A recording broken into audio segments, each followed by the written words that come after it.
Hello, third graders. Today we are going to start our social studies unit on immigration. I'm going to be reading the page to you, and then you will use the text to answer the questions that are to the right of the text on the slide. Today's page is called Immigration and Migration, Then and Now. In this chapter, you'll find out more about people who were not born in Wisconsin, but chose to make their homes here. You'll learn why they left their homeland, how they traveled here, and what their lives were like after they arrived. Some people came in the early 1800s. Others came more than 100 years later. What is immigration? Have you lived in Wisconsin all of your life, or did you move from somewhere else? If you came from another country, then you are an immigrant.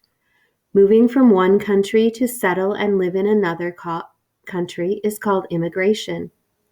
If you moved here from a different state in the United States, then you are a migrant. Moving from one region to another in the United States is called migration. Maybe you have lived in Wisconsin all of your life, but your parents, grandparents, or great-grandparents moved here from another country. They are the immigrants in your family.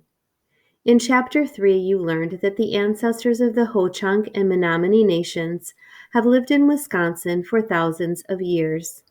Anyone else who lives here now or whose parents or ancestors arrived here in the past 400 years either immigrated or migrated to Wisconsin.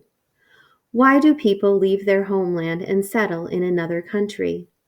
Not every immigrant or migrant chooses to leave home. Sometimes events push or force people to leave their homes. People who leave to escape harm are refugees as well as immigrants. Sometimes people cannot find work to help their families survive. They must move to find good jobs. Some people choose to leave to be closer to family or friends who have already moved. Others leave to take better paying jobs. Some want to buy land that they couldn't buy in their homeland. Opportunities for a better life tend to pull people from their home country. In this chapter, you'll read about immigrants and refugees who settled in Wisconsin.